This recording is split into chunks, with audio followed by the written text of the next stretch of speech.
अध्यक्ष महोदय, सन्माननीय सदस्य आपण बोलल्याप्रमाणे निवेदन आहे. नानाभाऊ पटोळे आणि सन्माननीय सदस्य भास्करराव जाधव यांनी नियम 97 अन्वये स्थगन प्रस्तावाची सूचना मांडत असताना सन्माननीय अध्यक्ष महोदय आपण निर्देश दिले होते निवेदन करण्याचे, तर त्या अनुषंगाने हे निवेदन आहे. दिनांक 23/6/2026 रोजी रात्री 11:50 सुमारास चर्चगेट नालासोपारा लोकलमध्ये प्रथम श्रेणी डब्यात प्रवास करत असताना दरवाजा बंद करण्याच्या कारणावरून मयंक लोहार व रोशन सुवर्णा यांच्यात वाद झाला. सदर घटनेवेळी इतर प्रवाशांनी आरोपीस समजावून मयंक लोहार यास दुसऱ्या दरवाजाजवळ उभे केले होते, परंतु आरोपीने रागाच्या भरात अत्यंत अनपेक्षितपणे बॅगेतून चाकू काढून मयंक लोहार याच्यावर जीवघेणा हल्ला केल्यावर त्याच्या पोटात व छातीवरती 3-4 वार केले. सदरची घटना अत्यंत इतर प्रवाशांसाठी अत्यंत अनपेक्षित व धक्कादायक होती. तसेच आरोपीने चाकूचा धाक दाखवून इतर प्रवाशांना मयत इसमास कोणत्याही प्रकारची मदत देण्यापासून रोखले होते.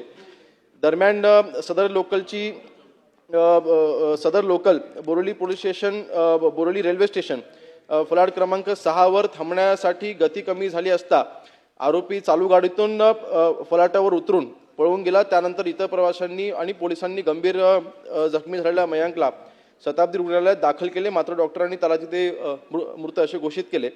याबाबत मयंक लोहार याचे वडील रमेश लोहार यांनी दिलेल्या तक्रारीनुसार बोरिवली रेल्वे पोलीस ठाणे मुंबई येथे 24/6/2026 रोजी तक्रार दाखल केली. त्यानुसारून आपण कलम 103(1) अन्वये आपण गुन्हा दाखल केला आणि CCTV फुटेजेस आणि आपण ह्या CCTV फुटेज तपासत असताना आपण FIR चा देखील आपण तिथे वापर केला. निवेदन होत आहेत ना, बोला.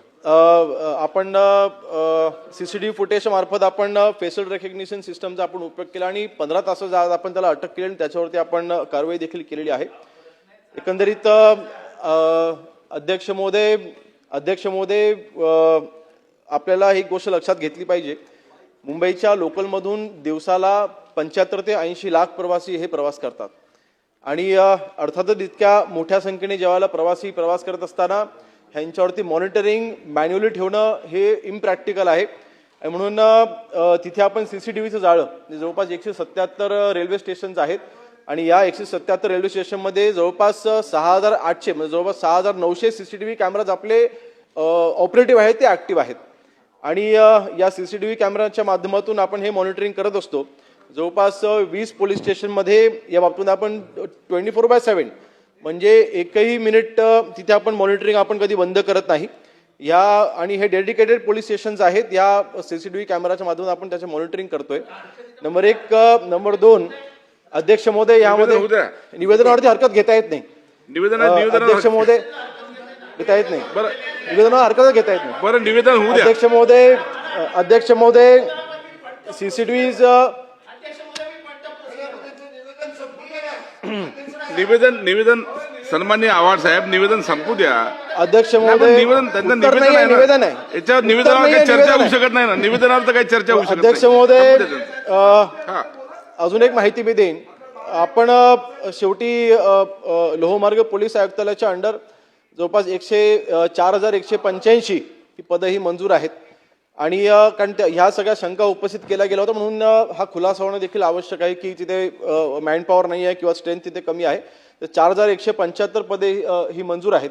त्यापैकी 3,408 पदे ही आपण तिथे भरलेली आहेत, ते कार्यरत आहेत आणि त्याला ऍडिशनल म्हणून जवळपास 2,000 होमगार्डचे आपण तिथे पदं मंजूर केलेली आहेत.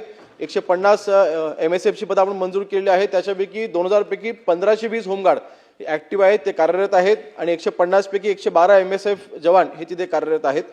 आणि अध्यक्ष महोदय याच्यामध्ये विशेष म्हणजे CCTVच्या बाबतीमध्ये मगाशी जो मी उल्लेख केला त्याच्यामध्ये आता आपण नवीन तंत्रज्ञानाचा आपण वापर देखील आपण करायला सुरुवात केली, म्हणजे फेशियल रेकग्निशन कॅमेराज आपण आता बसवलेले आहेत, ज्याच्या आधारे आपण या आरोपीला आपण 15 तासाच्या आत आपण अटक देखील केली, त्याला पकडलं देखील.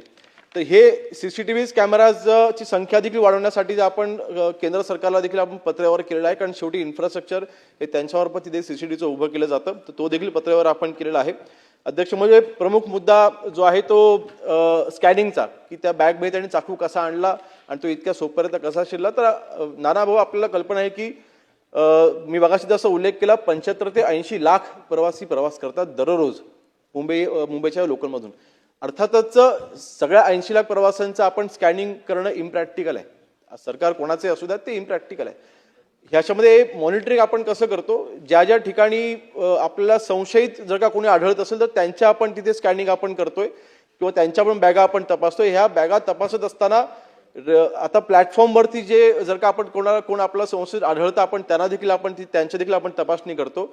रेल्वे डब्याच्या आतमध्ये देखील आपली जी पोलीस फोर्स आहे त्यांचे देखील तिथे आपण सरप्राईज आपण तिथे काही स्कॅनिंग वगैरे आणि तिथे देखील आपण तपासणं आपण वेळोवेळी आपण करत असतो. अर्थातच ही घटना प्रिव्हेंटिव्ह, या घटनेच्या अनुषंगाने काही प्रिव्हेंटिव्ह ऍक्शन देखील घेणं आवश्यक आहे. त्याच्यामध्ये पहिल्यांदा सीसीटीव्हीची संख्या वाढवणं आणि गस्ती वाढवणं, ह्या दोन गोष्टींवरती आपण आता भर आपण देणार आहोत. एकंदरीत महिलांच्या सुरक्षिततेच्या बाबतीमध्ये देखील इथे प्रश्नचिन्ह उपस्थित केले गेले.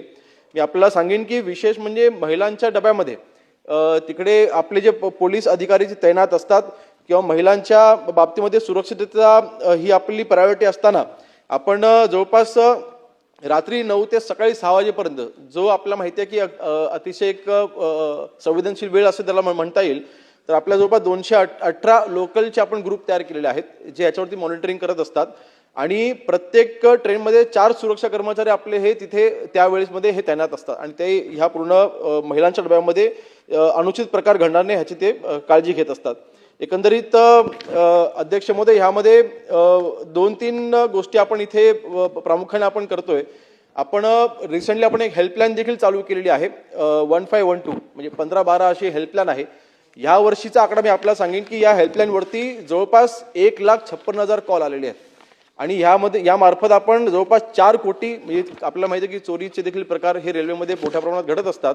आपण 56,000 प्रवाशांचे आपण जवळपास 4,36,00,000 आपण हे परत त्यांना मिळवून देण्यामध्ये आपण यशस्वी झालेलो आहोत. तसंच ह्या वर्षी आपण 303 गुन्हेगारांवरती आपण तडीपारीची कारवाई आपण रेल्वे पोलिसांच्या मार्फत आपण केलं ह्या वर्षी, म्हणजे हे वर्ष अजून पूर्ण देखील झालेलं नाहीये. आणि अध्यक्ष महोदय, यामध्ये तडीपारी देखील आपण केलं आणि जवळपास 117 आरोपींवरती ड्रग्ज आणि तिथे मद्यप्रशासन केलेल्यांच्या वरती देखील मद्यप्राशन केल्यावरती देखील आपण तिथे आपण कारवाई केलेली आहे. आणि ऍक्सिडेंटल स्पॉट्स आपला मी या निमित्ताने माहिती देईन की आपल्याकडे मुंबई लोहमार्ग पोलीस आयुक्तालयाकडून 0 डेथ मिशन हे एक अभियान आपण राबवतोय. या अभियानाच्या अंतर्गत वरिष्ठ पोलीस अधिकाऱ्यांच्या मार्फत आपण सर्वेक्षण केले आणि 63 असे आपण हॉटस्पॉट आपण निश्चित केलेले आहे की ज्या ठिकाणी अपघात हे जास्त प्रमाणात घडत आहेत. आणि 2 पोलीस उपायुक्तांच्या मार्फत आणि 5 सहाय्यक पोलीस आयुक्तांच्या अंडर आपण एक समिती स्थापन करून किंवा त्यांच्या अंडर आपण या अपघात प्रवण क्षेत्रांवरती त्यांना आपण दत्तक घ्यायला लावले आणि त्यांना प्रिव्हेंटिव्ह ऍक्शनसाठी आपण काय काय उपाययोजना केल्या पाहिजेत यासाठी आपण तिथे मॉनिटरिंग आपण तिथे करतोय. आणि विशेष म्हणजे अपघात झालेल्यांच्या प्रवाशांना तिथे वेळेत उपचार मिळण्यासाठी आता ही आपण अतिशय महत्त्वाची बाब आपण करतोय. 177 रेल्वे स्थानकांवरती आपण इमर्जन्सी मेडिकल रूम चालू करण्यासाठी देखील आपण केंद्र शासनाने प्रस्ताव आपण पाठवलेला आहे, आपण पत्रव्यवहार केलेला आहे. आणि जेव्हा हे मेडिकल रूम्स तिथे स्टेशनवरती तयार होतील त्यावेळेला अपघात झाल्याच्या नंतर जो काही महत्त्वाचा पिरियड असतो त्याच्यामुळे त्यांना तिथे त्यांच्यावरती उपचार देखील आपल्याला करता येतील. तर अध्यक्ष महोदय, आपण निर्देश दिल्यानुसार नक्कीच ह्या प्रकरणाची दखल रेल्वे